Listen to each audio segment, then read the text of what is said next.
Welcome to Stranger Bridgerland Podcast. True stories of the paranormal, ghosts, hauntings, cryptids, glitches, and more.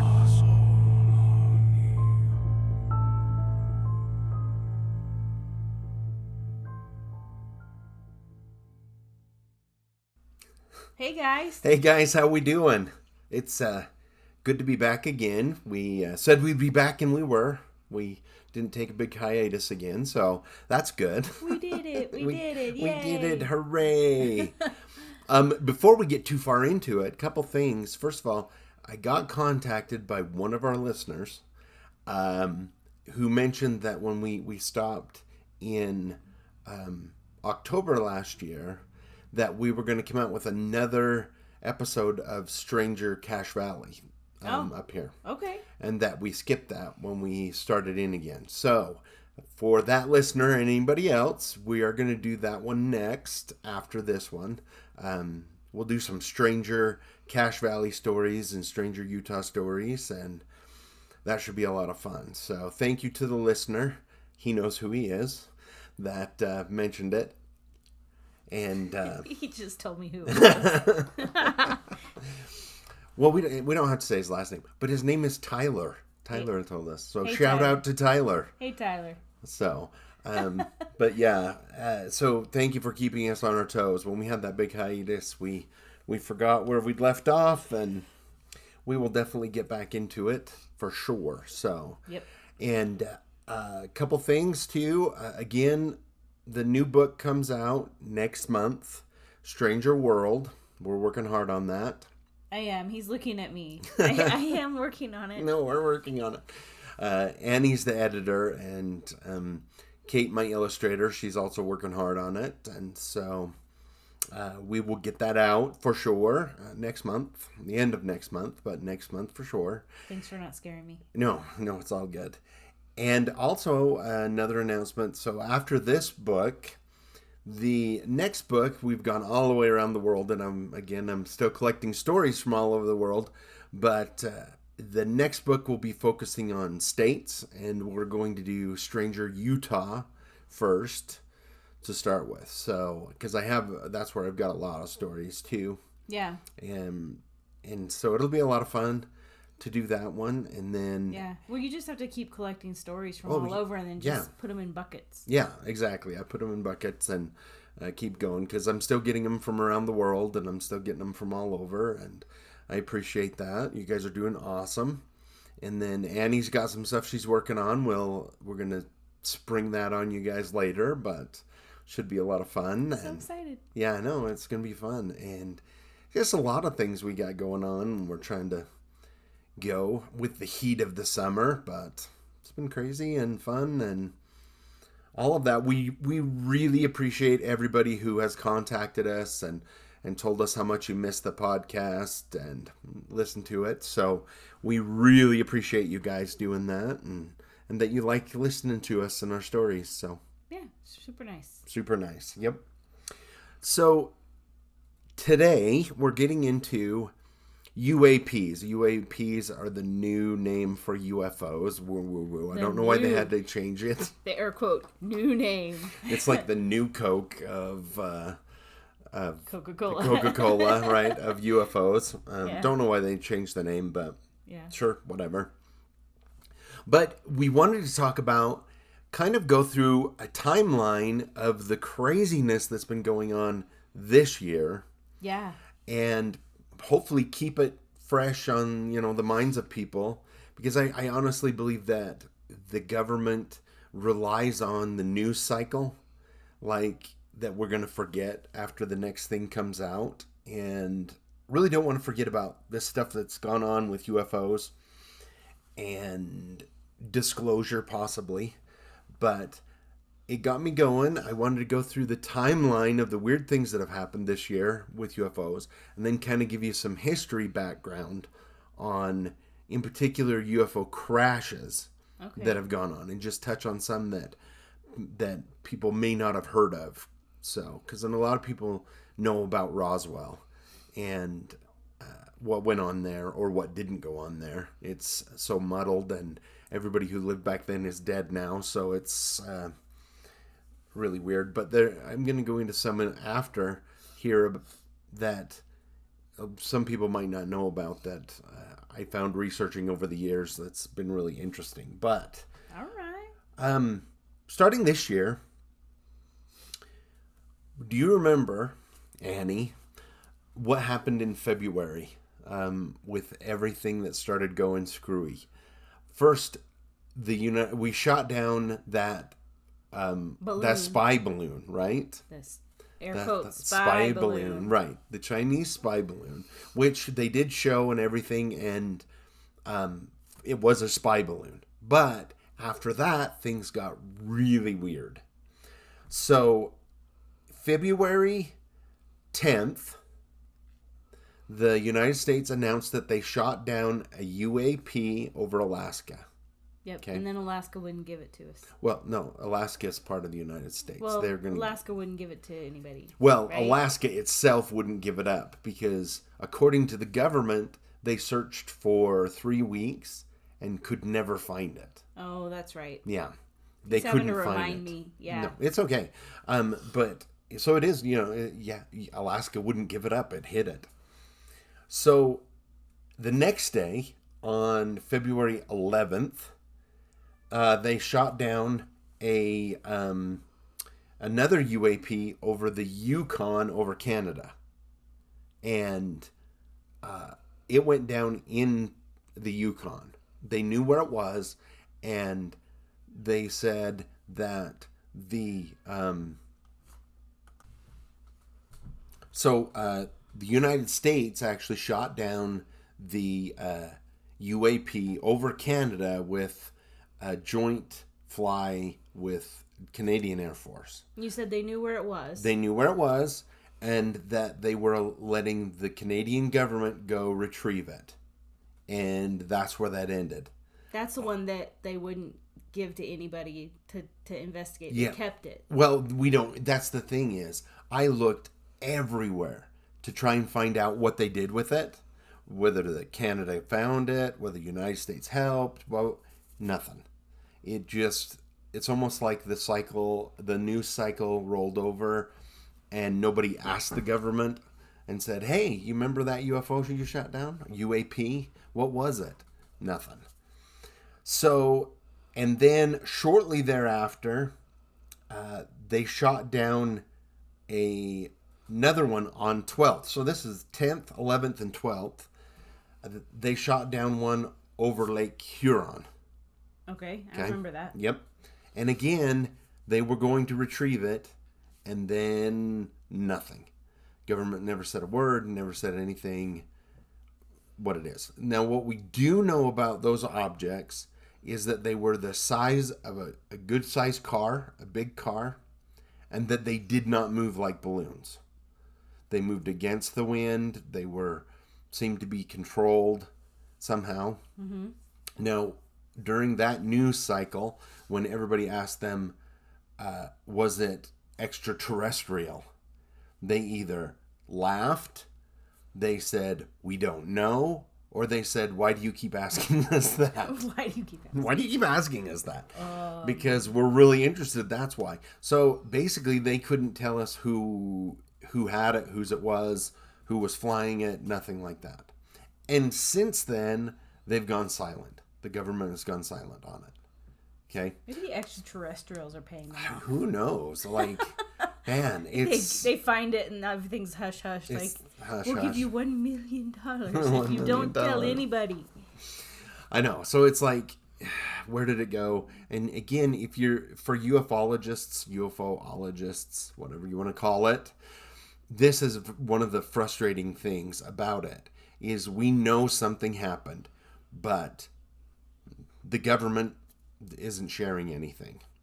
So, but, So rude. So now we jump forward to May 1st, okay? I remember this. Yeah, this was very cool. May 1st, first you start with 2 police officers in Las Vegas doing a speed stop, a check on a car. In their dash cam, and on their body cams, you can see a giant green object streaking in the sky and crashing. Okay? Then 911 receives a phone call from a family who were working on a car and said that a UFO crashed in their backyard and 2 creatures that were around between 7 and 9 feet tall came out, interacted with them, tried to steal equipment from them or something, and then disappeared. And they called 911, and the police showed up. They took the report. The police are taking this seriously with everything that was going on. After that, the family became very recluse, like didn't want to talk to anybody about it, didn't want to do anything with it. They got to be the center of attention. They got to be a center of attention, yeah, quickly. And they actually did a couple TikToks saying, no, this is not a hoax. This really happened to us, and seeming very sincere, you know. But since then, it's kind of also disappeared a little bit. Now, I don't know what happened with them, but I can tell you that I know in other cases where people had close encounters, that oftentimes the government or other entities scare people into being quiet. I'm not saying that's what happened, but that's what seems to me is what happened. Because now they don't want to talk about it. They've kind of disappeared. And so, but if you like TikTok, which, you know, Annie and I do TikTok, we love to watch some of those. There were some for a while, just these videos with these guys and breakdowns of it. In fact, you can still go on TikTok and look up the Las Vegas UFO crash, and there's guys that did in-depth analysis of the video and found, you know, what could be aliens, or is it a smudge, or it's one of those things that's wasn't weird. there like a UFO above a casino and everybody was filming it too? Yes, that happened right before this time as well. And it was really strange. It looks like a UFO over the casino. They claim it's just lights from the casino bouncing off the clouds a certain way, which can happen sometimes, but They think we're stupid. you know, this is the thing. There can't be this many things going on, and like we're all just imagining it. Weird. You know what I mean? It's like, oh, you're all just imagining it. We shot down a UAP, but you're just imagining it, or whatever it is. Yeah. But this goes back, you know, it's the government has a history of just, you know, driving people underground or silencing them, or, you know, making things go away. And part of the reason I wanted to do this is because I would really like it to stay in the news cycle. I want the government to have to answer these things, these questions, and it's just kind of going away, and that drives me nuts. Yeah. But almost everything does, though. I don't think it's only this. Like, no, we don't have a very long-term attention span as Americans. Like, we're on to the next thing. Like, there's always something else. Like, even if something really captures our attention, something else is brought up, and maybe that's part of the cover, is something else is brought up that's like, ooh, this is new. Right. And that's the news cycle, which apparently runs, you know, a certain, depending upon the story, will run anywhere from 12 to 48 hours. And then supposedly you can get the everybody to move on to the next thing. Yeah. And sometimes, and like we talked about in our conspiracy theories last week, it's a fact that the government will use news cycles and distraction tactics to get people to ignore other things that are going on, using the media to do that. It's just a fact. That's not a John's crazy and conspiracy. No, we know that they do that. I believe that. Yeah, for sure. Yeah. So after that crash, and it kind of went away, June 1st, a gentleman named David Charles Grush. Wow, it's really messed that up. I mess up people's names all the time. David Charles Grush, who is an intelligence officer for the Army, Navy, all of these things, came forward to Congress with an entire stack of information about UFOs. Okay? Now, he didn't give that to the public. He gave that to Congress, but then he kind of came out to the public and said, I've given this to Congress. We have extraterrestrial, proof. We have been working with them for a long time. We have, reconstructed alien aircraft or, spacecraft. We have all of this stuff. I've given all the proof to Congress, and then so Congress is going to do a hearing. So that was in the news cycle for a bit, and nothing in the government is done quickly. So right now Congress is trying to get together a inquiry into it and a public hearing about it, and hopefully bring all of this forward. I believe it when I see it. But it's kind of at that point right now. He's had several interviews on the news and things like that, talking about what he kind of knows, but he doesn't want to. He's done it the right way. I'm going to say he's done it the right way in the fact that he took the information to Congress, saying the government is hiding it from their people. Yeah. And whereas if he would have just taken it and released it to us, then he would have broken protocol and rules that you can't tell people, but you can take it to Congress and say, look, they're breaking the rules and they're breaking the law because they're hiding this from us. Now, will something come from that? I don't know. Annie's shaking her head no. I really hope so. We all hope so. I really hope so. Let's really come on now.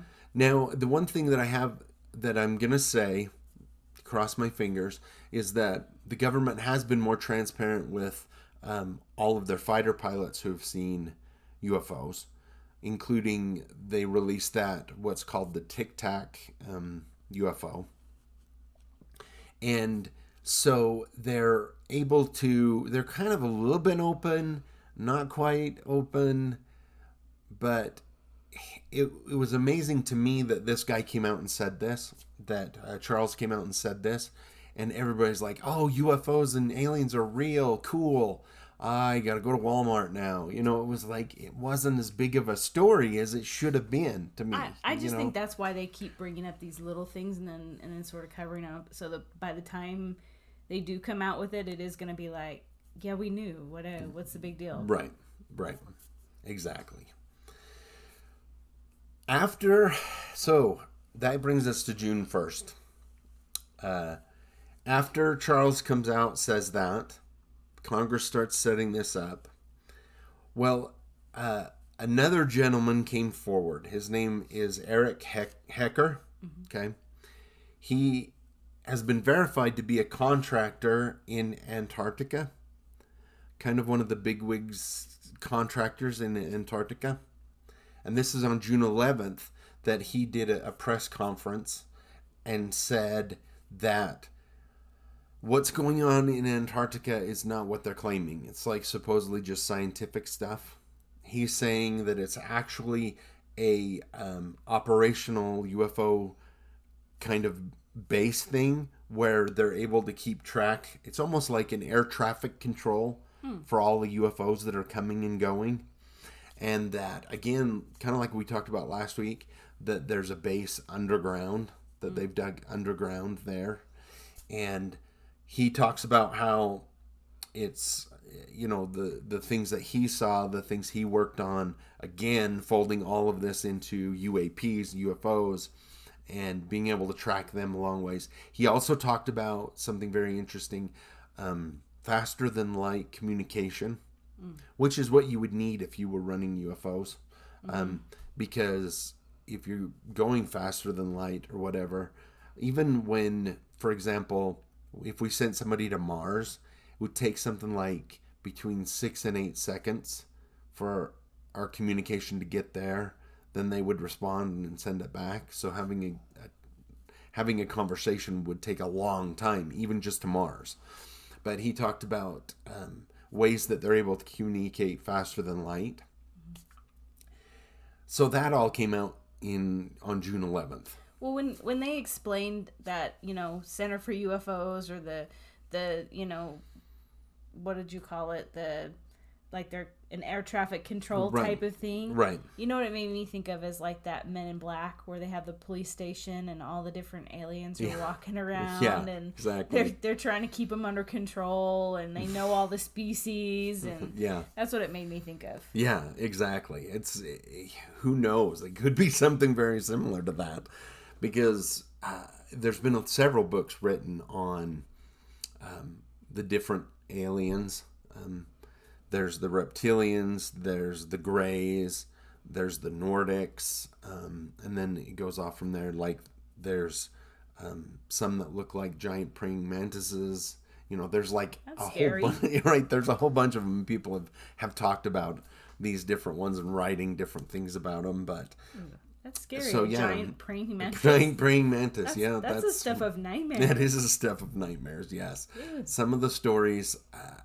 Like I said, when I got into the paranormal as a kid and I just explored everything, I read everything I could about the paranormal, which included UFOs, and studying it and learning this and that. And it's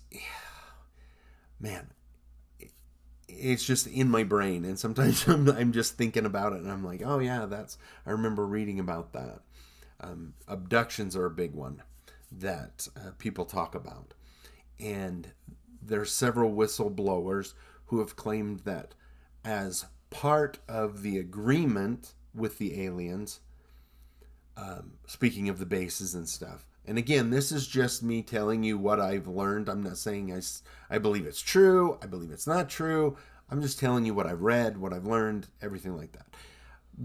Several whistleblowers throughout time have said that part of the agreement with the aliens is that we get technology from them and they're able to abduct and experiment on a certain number of humans. That's messed up. Yeah. And so the reason I mention that is if that is true, right, that would be very problematic for the American citizen in disclosure. Because it would go more than, oh, hey, we have UFOs and we deal with aliens, to these are the deals we had to make in order to get the technology. If they're so scientifically advanced, why do they need to study humans? There's a lot of theories that go along with that as well. Part of it that I've read and that many abductees talk about is that, and in particular the gray aliens. Wow, this is getting really deep, but that's okay. The gray aliens are working on a hybrid species between us and them to help with genetic things. I have my theories. Yeah. I have funny theories. Wow. So, yeah, we're getting really deep down the rabbit hole. So, and I don't want people... And again, these are things that I've read. I'm not saying I believe, but I'm going to come out and tell you exactly what I do believe, at least when it comes to UFOs. I think that the government is hiding things, that they are connected to UFOs, whether, what kind of aliens look like, blah, blah, blah, blah, blah. I don't know. Is there anything nefarious going on? Probably. Again, if you listen to our last podcast, I went through a whole list of things that our government has done that you would say our government would never do that, and including experimenting on their own people. Yeah. So if say this happened in the 60s or the 40s, 50s, and 60s, and the aliens were like, we'll give you this technology, but we want to be able to abduct a certain amount of people. right? And you would go, oh, the government would never do that. That's right around the same time they were experimenting on their own people, the CIA, with drugs and, infecting other people. And like we talked about, the worst one that we kind of felt was really bad, stealing dead babies to experiment on. Oh, yeah. The government really did that. So that's really odd. yeah. So again, it's sad and it's weird. And so who knows? I think that there is something to it, obviously. I've interviewed way too many people who have seen UFOs to say there's nothing to it. I have my own theory about the hybrid thing, but I'll keep that for another episode. Oh, you can keep that one for another episode? I'll hold on to you that. Hold on to that? Okay. All right. I'll let you do that. So, but that would be part of why they would want to abduct people or experiment on them. And then if you want to go down the rabbit hole, then you could explain, oh, that's why people are disappearing in national parks and missing 411 and, So is it all intertwined together? Maybe. Who knows? But so that kind of brought us up to speed right now. We're in July, but there hasn't been anything necessarily in July, except there has been a lot of UFO sightings. Not too long ago, I had one of my good friends send me pictures that he took of a UFO. Oh, that's right. And it was not acting like a plane. It looks like a cylinder, like a gold cylinder. He said it was erratic. The flight was erratic. Everything was weird. And looking at it, it was a long ways away, obviously, but looking at it is very strange for sure. And I trust his, what he's telling me about what he saw too, that it wasn't a plane or acting like a plane. What part of the country is he from? Oh, you put me on the spot. He's back in the Midwest, but closer to the East Coast in that area. Okay. He's on the East Coast. But yeah, so really strange. And a lot of people are seeing UFOs.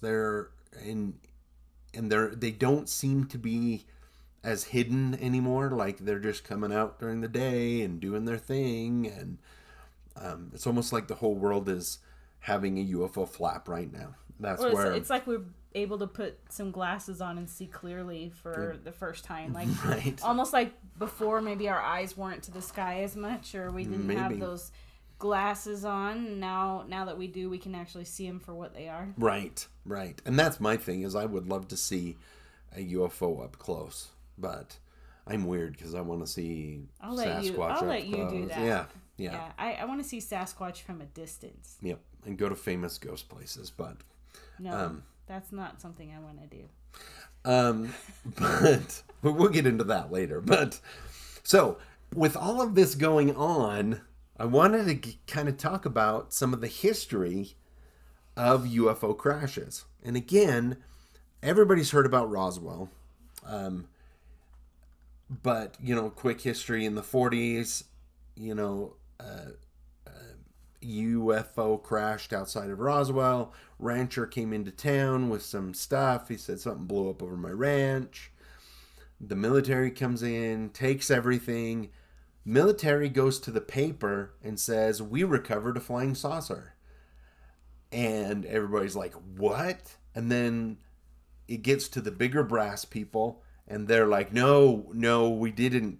No, it was a balloon. And again, there were so many people that lived in the town that talked about seeing the aliens and seeing this and being, told by the military that they couldn't talk about it. But it gets very muddled because you literally have more people saying that than people that actually lived in Roswell at the time. So I believe something happened, but until the government comes out and clarifies it for real, we're never going to know really what happened. Yeah. Because there were people that were making things up, and then there were people that were telling the truth. And because you have a handful of one and a handful of the other, you can't tell the difference. Well, it was one thing back when we graduated high school, and before we graduated high school, all the special effects in movies were like either hand drawn on the screen, right, or they were, they had to figure out how to do the special effects without modifying the digital quality of something. Right. And now you can't trust anything you see on a screen or a phone or a photograph. No, my entire feed is full of fake ghost stuff and fake this and fake that. Anybody can sit at their computer and make something now. Yeah. Like you said, back when we were in high school, it was not like that. Like, I remember... Like Indiana Jones. Yeah, like Indiana Jones. Yeah. The face is melting. The face is melting because they did wax and then, hit it with a blowtorch, and that's how you made the special effects. Which scared us when we were kids. It did scare you. It scared the crap out of me. But it did, but it was nice that they had to come up with their own way of doing that. If they Special couldn't effects. physically do it, then they couldn't be in the movie. Right, exactly. But like you say, now anybody can fake anything. Yeah. But again, so you had the Roswell one. But one of the furthest back that I could find is the Aurora, Texas. It's a small town called Aurora, Texas. And it had a UFO crash in 1897. Okay? That's April a long 17th. time ago. Yep. April 17th, 1997. So, this thing came out of the sky. It kind of looked like a giant cigar, silver cigar, which is what a lot of UFOs look like. It crashed in town, taking out, I believe it was the mayor's windmill, and crashing. Okay. It had one occupant that died. Okay. So the people in the town took him, gave him a Christian burial, and buried him in the cemetery. This alien. Okay. Really? Yes. Then they scraped up all of the metal that they could find from the crash, and they put it down a well. They dumped it in a well. Because people started getting sick that were in contact with it. But then that well became no good. So they capped it and sealed it. Okay? Now, there was even a headstone for the alien for a long time. But as the word got out later, in like the 70s, and people wanted to dig it up, the people of the town moved it. And so nobody knows where he's actually buried now. Okay? There's been a lot of shows about people going there and trying to figure it out. They have found weird materials in the well and different places. And it was in the paper. That's how they know. It was in the paper back then. That a mysterious flying ship crashed in the towns of Aurora. The citizens held a Christian burial for the one occupant and then got rid of the thing.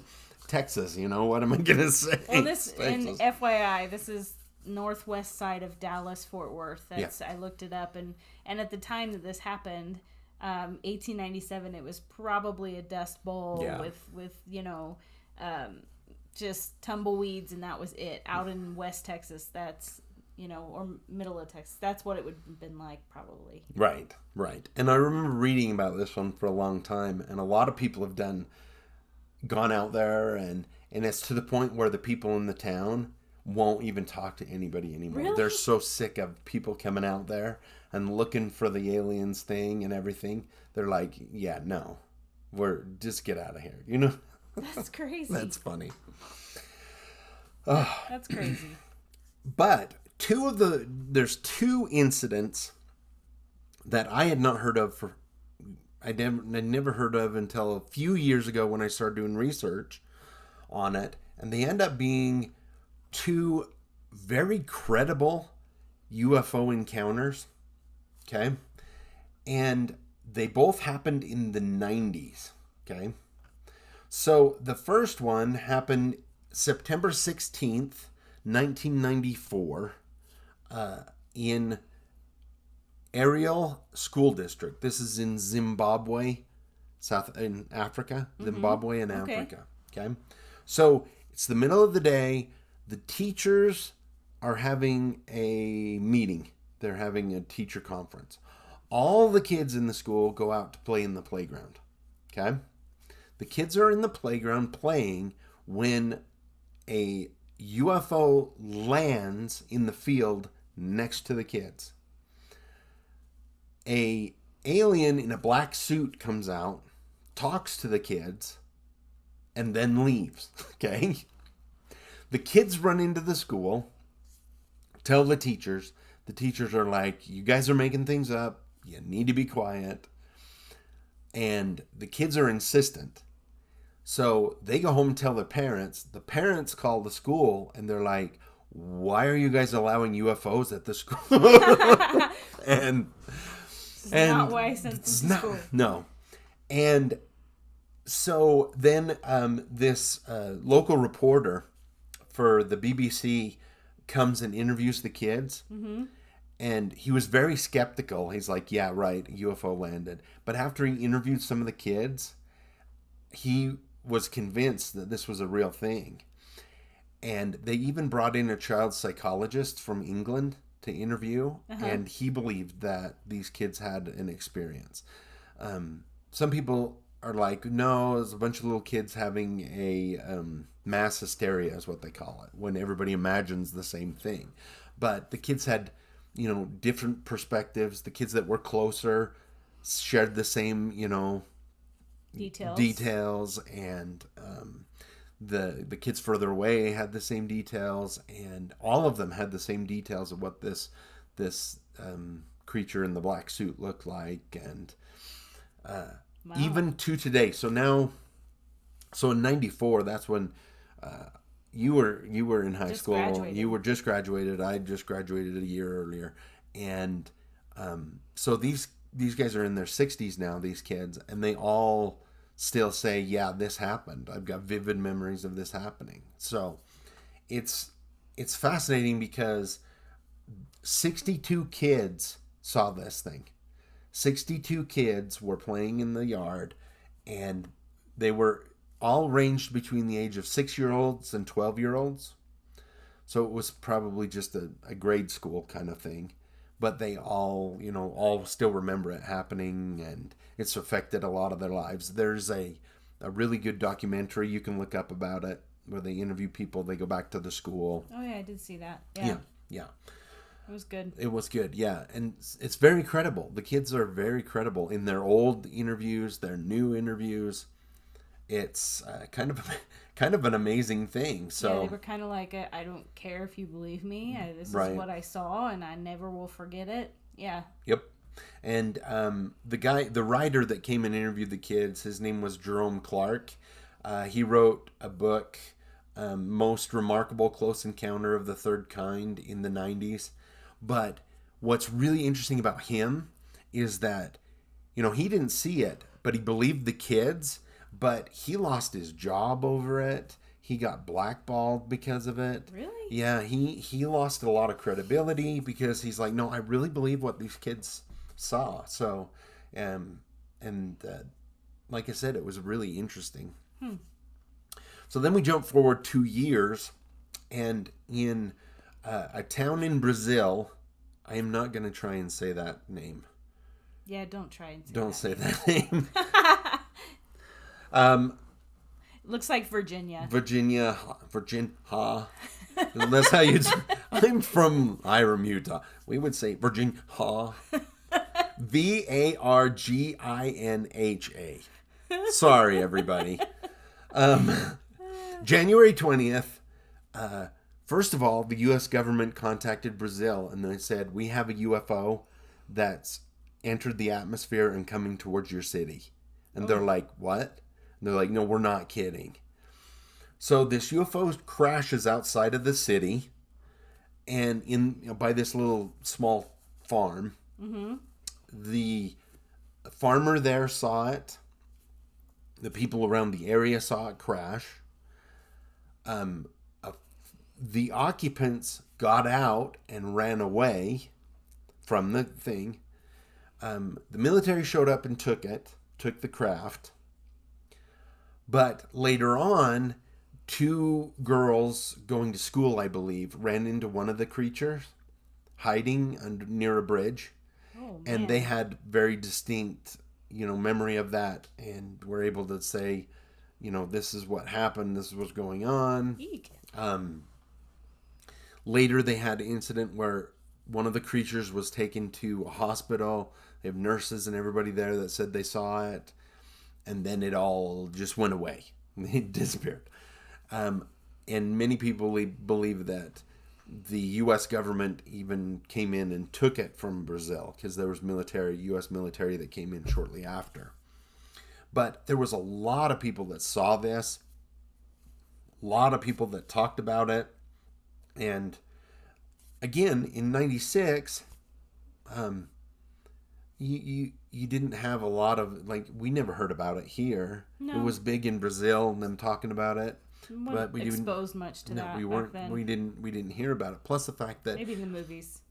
Back then, right? Back then, it was still kind of taboo, kind of a deal, and anybody who saw a UFO, they were kind of made fun of, and by the mocked. Majority. By the majority. Mocked. Yeah. Yeah, because we know that the government set up teams to, what they say, investigate, but they were actually there to discredit people who saw UFOs.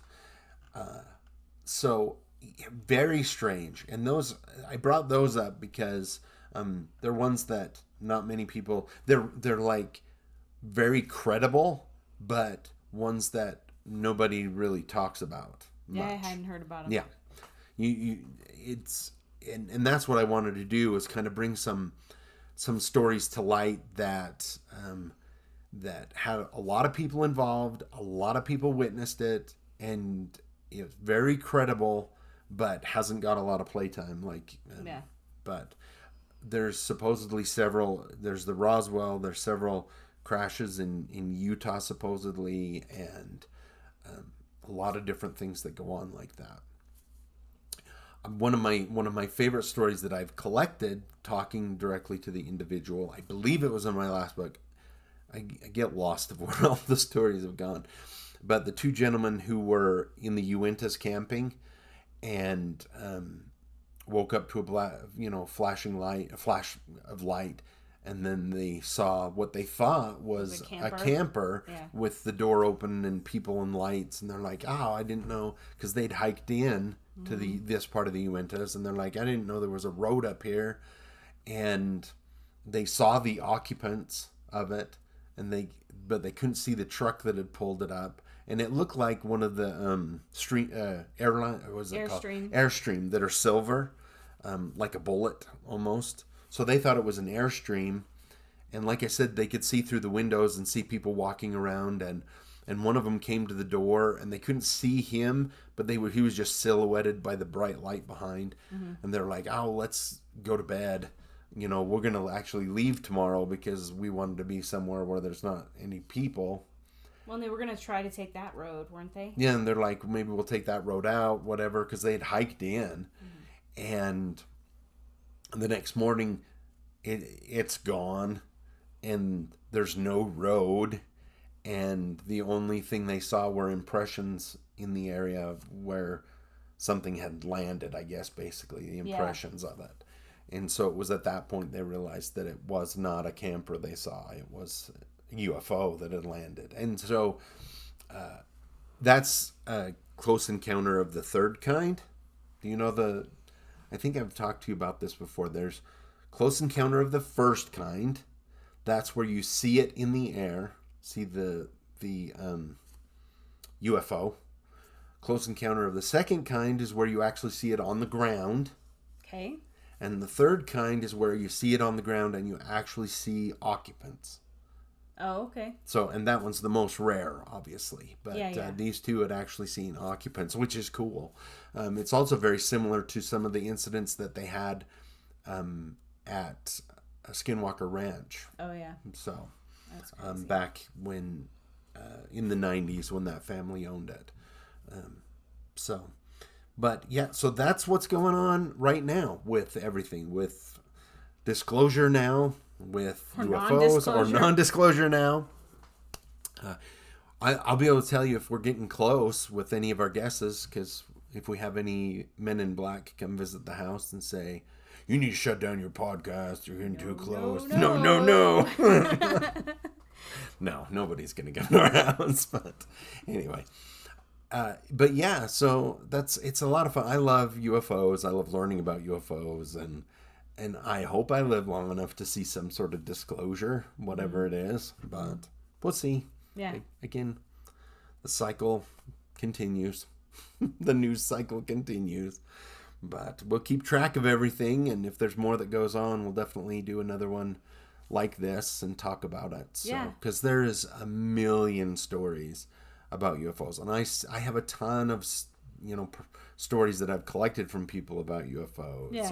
And if you have a story that you want to tell John, tell him your email address. It's olsonj243@gmail.com. Yeah. You can also go to strangerbridgerland.com and contact us there. We'd also love to hear what you think about the podcast, if it's positive or negative, I guess. That's if fine. You want to say, we can handle feedback. We can handle feedback, yeah. So, but anyway, that's the thing for today. All right. It's been a lot of fun. So, but yeah, and Annie's got stuff going on. And, oh yeah, so I'm gonna piggyback on John a little bit for the next little while. I love cooking, and some of my favorite recipes are ones that have been passed down and passed down and passed down. I actually love finding those old church congregation cookbooks where Sister Sally put in her famous Jell-O recipe, and it's the only place that anybody ever got it, right? And so I'm actually going to put a Stranger Bridgerland cookbook together. And so I would love it if you guys would start submitting some recipes. You have to have the recipe and know just a little bit about the person, so I can put maybe their name and the years they were with us. I definitely am going to kind of keep it spooky in the sense that I want to find recipes for people that have passed on. Yeah. I know there's other people out there that do recipes on the back of headstones. Right. I'm open to that as well. But it'll just be a section in the recipe book. So right. I love cooking. I would love cooking the recipes from days past. So send them to John, and he'll give them to me, and I'm going to see if I can get a cookbook put together. Yep. I think that'd be a lot of fun. Yep, a Stranger Bridgerland cookbook. And that's kind of what got Annie thinking about it, is us seeing some headstones. We're kind of weird. We like to drive around. Cemeteries sometimes, the old cemeteries, to read things. And there's people who do their favorite recipes on their headstone. And that's kind of what got us thinking about it, and going from there.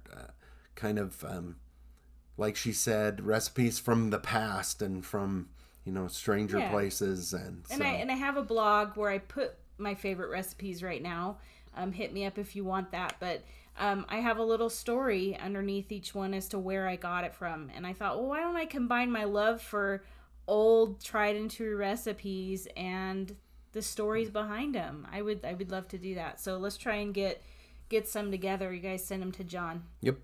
And we're going to put together a Stranger Bridgerland cookbook and keep going, and make sure. Oh, I also want to announce and let you guys know. So for those of you that don't know, on top of my books, I do creepy woodworking, and Annie also does crochet, and she does cryptid crochets. And so we put together a box. It's on Etsy. That's right. Etsy, right? Yeah. Yeah. And it's under Stranger Bridgerland Mystery Box. If you are very interested in that, you order a mystery box. It comes with a signed book by me, a cryptid wooden box from me. It's a small wooden box that has cryptid wood burning on it. That's very cool. A cryptid creature. Crochet creature from Annie. They're cute. They're very cute. A lot of people love those. And then a bunch of other little knickknacks and stuff thrown in there as well. For a limited time, we have those little bags that go over your shoulder. Yep. They say keep it squatchy. Keep it squatchy. So cute. Yeah, we've got the keep it squatchy bag. and some other stuff too that we're going to be throwing in there. But right now, we just have 3 up. So we want to see how they do. Yeah, because we want to see how they do and see how people like them. So again, that's on Etsy. Look up Stranger Bridgerland shop, and the mystery box. It's a mystery box, I guess is what we're calling it. Is on there. So you won't be disappointed because it's handmade stuff. So it's kind of cool. And like I said, it is a signed book by me. And so, yeah, keep your eye out for the book by Annie, the recipe book, and my books, and the cryptid thing, and more podcasts. And we just love being super busy, apparently, in our life. So I think we do. More to be revealed. More I'm sure. oh yes. And again, thank you guys so much for all of the outpouring on the podcast, and we appreciate you guys. So as always, I have been John. You have been John. I have been John. I have been Annie. And you have been Annie. Have a good one, guys. Bye. If you haven't heard about Anchor by Spotify, it's the easiest way to make podcasts with everything you need in one place. Let me explain. Anchor has tools that allow you to record, edit your podcast right from your phone or your computer. When hosting on Anchor, you can distribute your podcast on listening platforms like Spotify, Apple Podcast, and more. It's everything you need to make podcasts in one place. And best of all, Anchor is totally free. Download the Anchor app or go to anchor.fm to get started today. Thank you for joining us in the world of the paranormal. For more stories, visit strangerbridgerland.com.